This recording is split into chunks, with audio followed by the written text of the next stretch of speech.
Seconde vidéo complémentaire, cette fois-ci c'est pas à Pagan TV ni à Oleg de Normandie, ce sera à Bernard Bordas. Bon, je vais être clair. Bon, oui, c'est par rapport au nerf de bœuf en fait, nerf de bœuf, enfin dans un autre accent d'une autre région française. Bon, Marseille, moi je dis bœuf, voilà. Bon, ben voilà, le truc c'est que moi j'ai entendu ça, nerf de bœuf, bon. Ben, bon, une tante que je n'ai pas connue, apparemment, elle a été frappée avec un nerf de bœuf d'après mon père. Bon, c'est peut-être pas le cas. Moi, je ne sais pas, j'étais pas là pour vérifier. Voilà. Elle a eu le cancer du cerveau, elle est décédée. Voilà, quoi. Ben, le truc, c'est que ça m'a donné une idée. C'est-à-dire qu'en fait, voilà, je vais faire un comparatif de solidité, que ce soit maniabilité, frappe, etc., entre le nerf de bœuf contre le nerf de... en fait, je vais d'abord faire un comparatif de solidité. Là, il faut que je trouve des artisans, etc., pour me fabriquer ça, ou alors que je le fabrique moi-même, que je prenne le temps de fabriquer moi-même.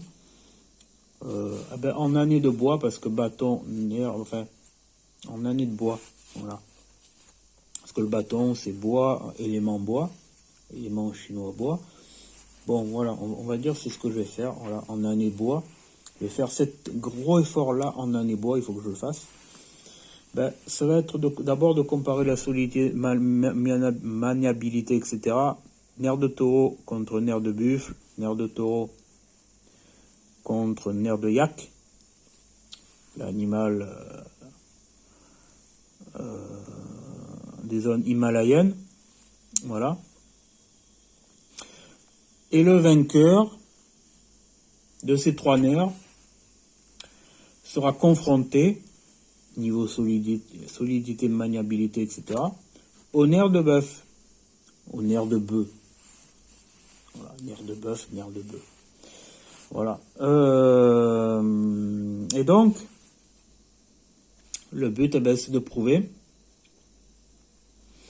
un animal castré, le bœuf, contre les animaux authentiques au niveau de l'utilisation, que ce soit de la corne, voilà, que je crois qu'en fait, la corne que j'ai reçue de Oleg de Normandie, je pense que c'est matière synthétique, voilà. Et donc moi, je compte faire en matière naturelle, voilà. En fait, j'ai pas vérifié à 100%, j'ai pas regardé le site pour voir un peu quelle corne c'était,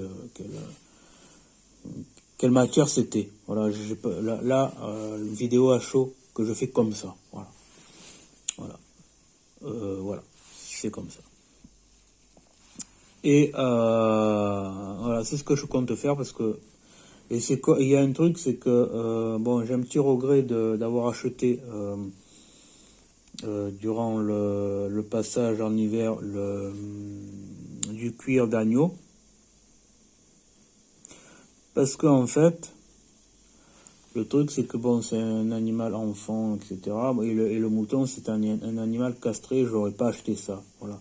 C'était écrit mouton dans les autres dans les autres vestes en fait. Et cuir de bœuf, non plus, j'ai pas acheté. J'ai acheté du cuir d'agneau.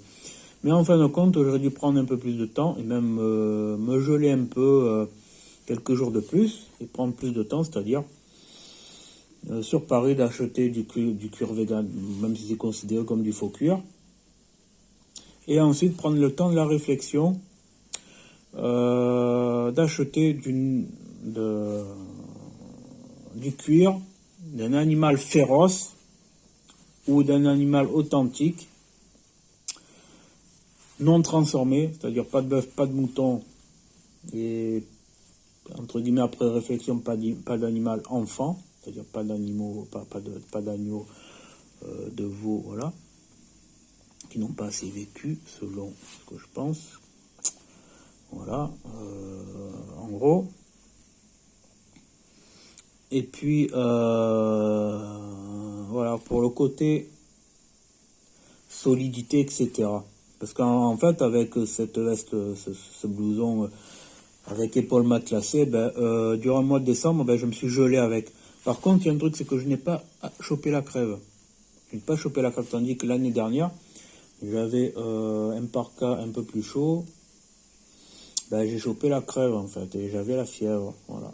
Là, je n'ai pas eu la fièvre, et ben, j'ai tremblé à tout va, etc. Bon, quand j'ai été à la marché de Noël médiéval de province, bon, j'avais pris de l'hydromel chaud.